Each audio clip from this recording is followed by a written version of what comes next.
महाभारत का युद्ध द्वापर युग में लड़ा गया। महर्षि वेदव्यास ने इस पूरी घटना को संस्कृत महाकाव्य का रूप दिया। इस महाकाव्य में कई प्रेरणादायक कहानियाँ शामिल हैं।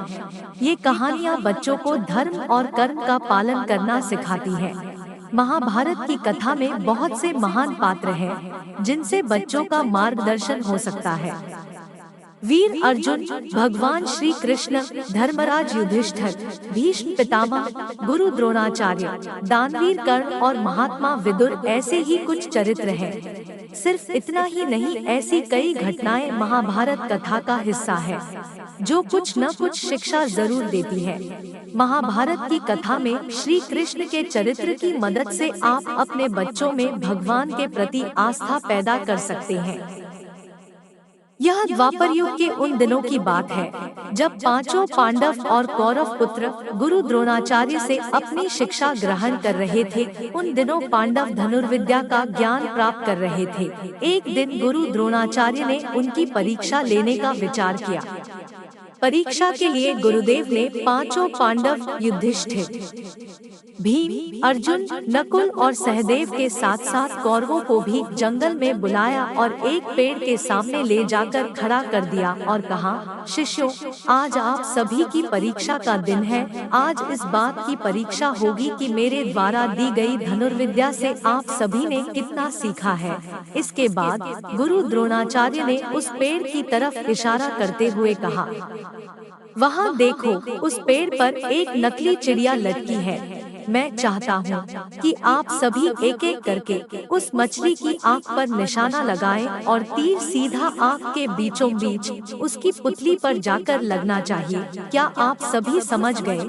इस पर सभी ने सहमति में अपनी सिर हिला दिया। गुरु द्रोणाचार्य ने सबसे पहले युधिष्ठिर को आगे बुलाया और तीर कमान उसके हाथों में थमाते हुए उससे पूछा, वत्स, तुम्हें इस समय क्या क्या दिख रहा है? इस पर युधिष्ठिर ने जवाब दिया, गुरुदेव, आप मेरे भाई, यह जंगल, पेड़ पर बैठी चिड़िया व पत्ते आदि सब कुछ दिख रहा है। यह सुनकर द्रोणाचार्य ने युधिष्ठिर के हाथ से तीर कमान ले लिया और कहा कि वह इस परीक्षा के लिए अभी तैयार नहीं है। इसके बाद उन्होंने भीम को आगे बुलाया और उसके हाथों में तीरकमान थमा दिया। फिर उन्होंने भीम से पूछा कि उसे क्या क्या दिख रहा है। इस पर भीम ने जवाब दिया कि उसे भी गुरु द्रोणाचार्य, उसके भाई, पेड़, चिड़िया, धरती वकर आसमान सब कुछ दिख रहा है। गुरु द्रोणाचार्य ने उसके हाथों से भी धनुष बाण वापस ले लिया और उसे अपने स्थान पर जाकर खड़े रहने को कह दिया।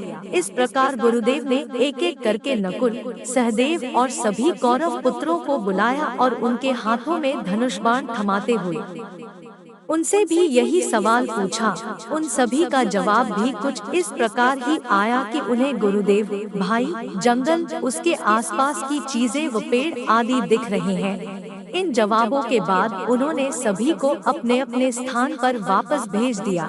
आखिरी में अर्जुन की बारी आई। गुरुदेव ने उसे आगे बुलाया और धनुष बाण उसके हाथों में दे दिया। फिर उन्होंने अर्जुन से पूछा, वत्स, बताओ कि तुम्हें क्या दिख रहा है? अर्जुन ने कहा, मुझे उस चिड़िया की आँख दिख रही है। गुरुदेव ने पूछा, और क्या दिख रहा है तुम्हें? अर्जुन, मुझे उस चिड़िया की आँख के अलावा कुछ नहीं दिख रहा, गुरुवर। अर्जुन ने कहा, यह सुनकर कि अर्जुन चिड़िया की आँख के अलावा कुछ नहीं देख रहा, गुरु द्रोणाचार्य मुस्कुराए और कहा, तुम इस परीक्षा के लिए तैयार हो, निशाना लगाओ। वत्स, गुरु का आदेश मिलते ही अर्जुन ने चिड़िया की आँख पर तीर मारा और तीर सीधे उसके लक्ष्य पर जाकर लगा। कहानी से सीख। अर्जुन और चिड़िया की आँख की इस कहानी से हमें यह सीख मिलती है कि सफलता प्राप्त करने के लिए हमारा ध्यान सिर्फ अपने लक्ष्य पर होना चाहिए।